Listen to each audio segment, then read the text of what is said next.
Hey guys, here's a question. So, was this trade with the Carolina Panthers, this trade to get Dante Jackson, was it worth it?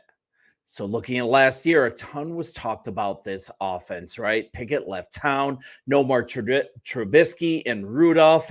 Into town comes Fields and Wilson. I want to table that. I think this team is more about what's been done with the defense and the addition of Dante Jackson. And actually, I think he might be having the best camp of the whole team. That's right. And placing him opposite Steelers legacy, Joey Porter Jr., very nice indeed. And we hear about the offense, but where was the secondary ranked last year? We're talking eighth in the league in takeaways last year, number 11 in interceptions, kind of toothless. This is an old school franchise and it needs some, I'd say, big time bite. So here the team was at the last unpadded practice and something happens.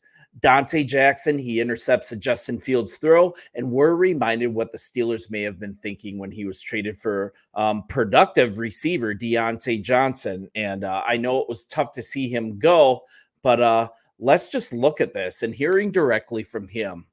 That's what I've been known for the whole time I've been in the league. It's what I always do, make plays, get around the ball. We're talking about a guy here. I mean, he had 14 interceptions in his first 5 seasons with the Panthers, and twice he reached double-digit figures in pass breakups. So this is an opportunity here. This is an opportunity to have something new within the secondary, an equilibrium. I'm talking about a consistency. But after a season in which Jackson didn't record an interception, 5 pass deflections, and by the way, that's the second lowest number in his career, the Panthers, they did something, and they have a history of bad trades, by the way. So there's a good chance that this is going to work out in the Steelers' favor. They were willing to trade him to the Steelers in exchange for wide receiver Deontay Johnson. Let's face it. Was there anyone who had a good year for the Panthers last year? Raise your hand. Nobody? That team was such a dumpster fire. You guys check that out on SteelerDepot.com. So we're looking at Jackson. He's now paired with 2023 second round pick Joey Porter Jr. at quarterback. And a year ago in this setting, if you remember, Porter was playing with the second team. Levi Wallace, Patrick Peterson, those were the starters. But none of those guys are here anymore. And even James Pierre, he was a disappointment. This is a totally remade positional room, and it's looking formidable. And to hear it from Mike Tomlin, let's just hear it from him. I like his energy. I like his spirit. And this is him talking about Jackson. He's a football lover, competitive.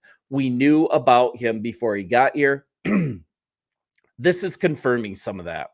This is about his camp performance. So he's also holding his own against number 1 wideout Pickens throughout camp, and they're having fun with it. So, and also their lockers are right next to each other in training camp, and that's creating a friendly rivalry between these two guys. And on Thursday, Jackson, he defended a vertical route thrown to Pickens for an incompletion. He knocked away a quick slant to Callaway, I believe. But the nice thing about this, a short memory. He came back to ball out on this knockdown against Callaway just after he'd fallen down and gotten beat by Van Jefferson.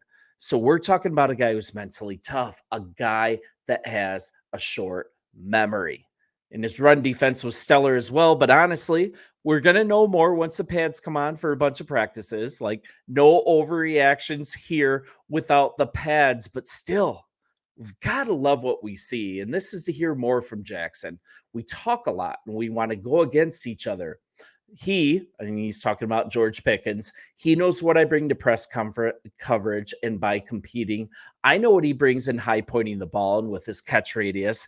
There's work I want to get done and work he wants to get done. And you can't run from that type of work if you want to be one of the best in the league. And now we're also looking at George Pickens. He's talking about that he's being pushed by Jackson, and that's a very good thing. He's a fast corner, real fast. He can play the ball. It's like he's never running because he's so fast. So if we look at Jackson a little more, he was a second round pick by the Panthers, an 18 out of LSU.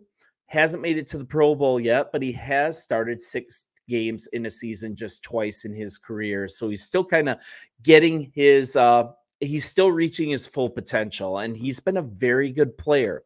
And the Steelers think they've upgraded the position from 2023. Now they're pairing Jackson with Porter. And if you think back to when Porter moved into the starting lineup in his second month in the NFL, it took him a while. He automatically became the Steelers' shutdown specialist. He started getting matched up with the team's top receiver. And Jackson thinks he can complement Porter in that regard. But honestly, Jackson's a confident guy. I think he thinks he should be the number one. But let's look at this. I'm used to covering the best guys, doing whatever it takes to help the defense get a winning edge. That's what I've done, and I see no difference here. So to look at this position room, if we go to PFF, let's look at how Jackson fares against the other 3 previous corners that are now gone. So Jackson comes in with a 64.3. This was actually in a down year for him. Peterson had a 60.5, Wallace a 57.8, and Pierre, yuck, 39.7. So, like, to close with this, I mean, we've got a solid veteran presence, and I think that's much needed in a young room with guys like Corey Trice, Darius Rush, Barnes, Porter. No one besides Jackson is over 40, over 25, and so far, just great leadership. Great example for Steel City football. And you guys, I just think he's a fantastic player. I think you're going to get down to brass tacks and think, hey, this was really a good trade for us. You guys let me know in the comments, like and subscribe. We're growing a young channel here, and I loved covering Pittsburgh Steelers football, and you guys have been great. Like and subscribe, and I will see you soon.